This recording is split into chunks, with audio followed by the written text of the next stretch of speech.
This Dallas Cowboys training camp has been really fascinating because not only has there been a couple of things that we didn't expect, such as the signing of Everson Griffin and Gerald McCoy tearing his quad, but there's also been an opportunity for the Dallas Cowboys to stock up on talent. And that's been the theme of the Dallas Cowboys' entire offseason, because whenever there was an opportunity to sign talent or bring talent aboard that they didn't expect there to be, even going all the way back to the NFL draft in the first round where CeeDee Lamb was available, the Cowboys pulled the trigger on the opportunity to do their best to get ready for a potential Super Bowl run. So what's going on, guys? Your boy Mike here, and today we're going to be discussing where the Cowboys stand on training camp, especially with a very peculiar Earl Thomas situation arising. Now, before we get to the content, guys, make sure you smash that like button for the YouTube algorithm. If you want the latest and greatest NFL news straight to your mobile device, make sure you subscribe and turn on my notifications. And finally, I live stream on Twitch on Tuesdays, Thursdays, and Sundays at 9 p.m. Pacific time.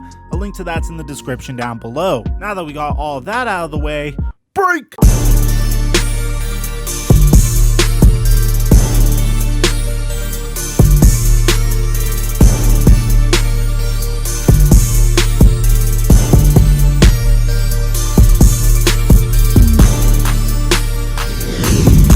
Mic check 1 2 1 2. What's going on, everybody? Today we're going to be discussing where the Cowboys are in training camp and who are the players that are surprising us and who are the players that are not doing as well. For the most part, this entire training camp is fairly remarkable, and we're also going to touch up on the very strange Earl Thomas situation towards the middle of the video. Now, to start things out, day 9 of practice, according to Blogging the Boys, went like this. There was a lot of live action, but on top of that, a very key member of the Dallas Cowboys had made his return from injury and looked pretty freaking good. Leighton Vander Esch got back and got his first true hit since injury, absolutely demolishing our third down running back Tony Pollard.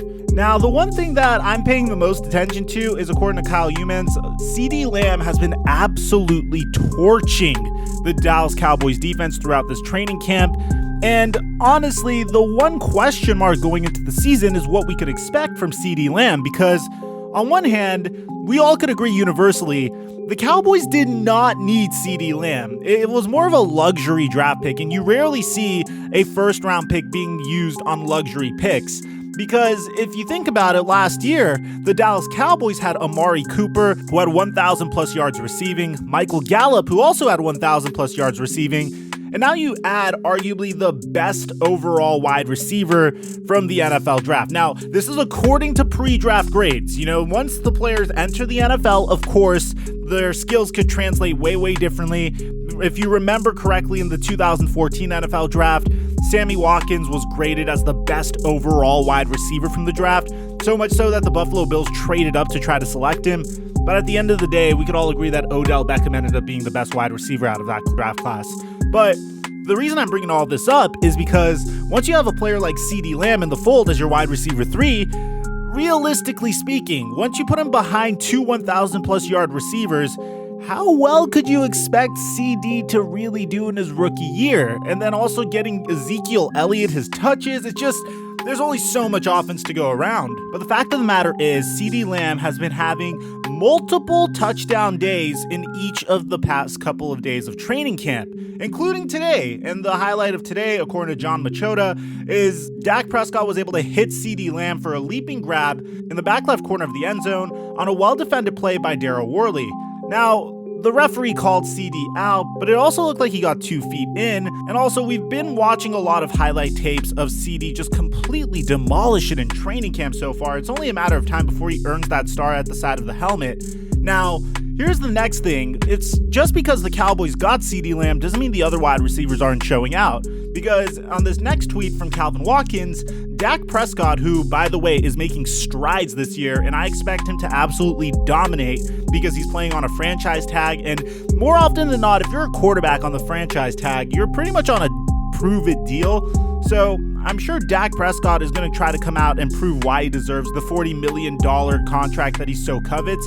But this tweet from Calvin Watkins also mentions that Dak Prescott completed a remarkable sideline pass to Michael Gallup for about 40 plus yards. And according to Calvin, it was one of the best throws he's ever seen Prescott throw. Now, something that we do have actual footage on is the fact that Dak Prescott is loving his tight ends this year. Blake Jarwin and Dalton Schultz have been getting a lot of love in practice from Dak Prescott.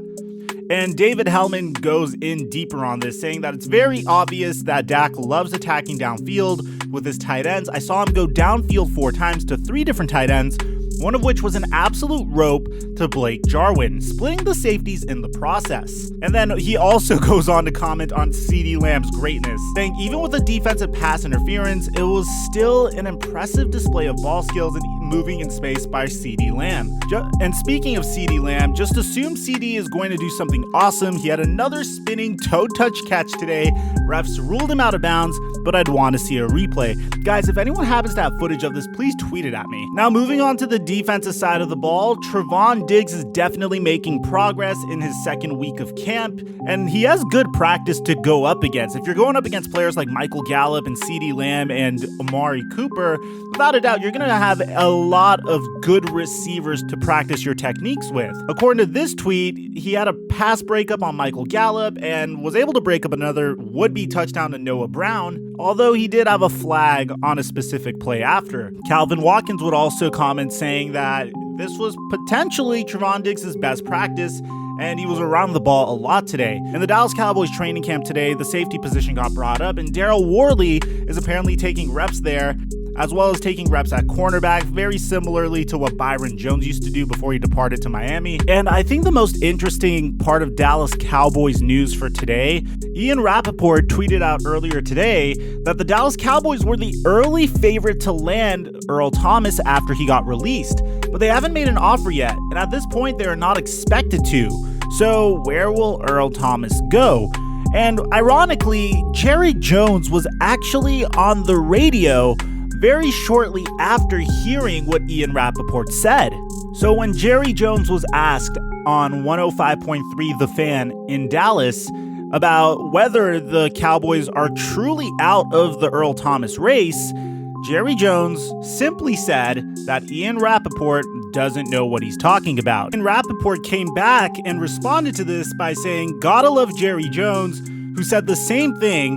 He has no idea when I reported midway through the season that Dak was going to get franchise tagged." Anyways, Dallas has had some talks about Earl Thomas, but has not made an offer, and there is no expectation that they will. How could you interpret this? You can interpret this in either way. The Cowboys could either be trying to stir up the pot a little bit because, you know, they love getting their names in the news and in headlines and making things a little bit more dramatic than it truly is for marketing reasons. Or Mike McCarthy actually broke through to the Jones family and said, listen, we're going to value our locker room the way it is, and we don't want to potentially bring in a wild card like Earl Thomas that could potentially mess things up. Yes, it is true that the Cowboys historically have taken chances on troublesome players, and yes, they are taking some chances on some players with some questionable character issues, such as Aldon Smith and even Everson Griffin, depending on how his health is doing mentally currently. But this is just my theory. It could go either way. The Cowboys could still very much well be in the Earl Thomas hunt, and maybe they're just trying to further evaluate the safeties they have on their roster, or they can be genuinely out due to Mike McCarthy's influence. They do have Clinton Dix at the strong safety position, and free safety is definitely a spot that Earl Thomas excels at. But the thing is, Earl Thomas is also a cover 3 safety. And the biggest issue he had in Baltimore was they wanted him in multiple sets. And that's where most of the clashing occurred, because Earl Thomas doesn't really succeed in that type of scheme. So a lot of freestyling was done as a result of that. And that's what led to the argument, which eventually resulted in him getting released. So does it even make sense to sign Earl Thomas? I understand that he's from Texas, and I understand that there's always been a little bit of a love affair between the Cowboys and Earl Thomas, but whether Earl Thomas becomes a Cowboy or not is 100% up in the air. Let me know in the comment section down below, man, because you're probably going to have to interpret this as well for yourself. Do you think the Cowboys are doing some sort of smokescreen, or do you think they're actually out on Earl Thomas? Do you think they're definitely going to sign Earl Thomas? And if they're not, where do you think Earl Thomas is going to end up? Aside from that, I'm your boy Mike, and I'm dropping our mic until our next upload.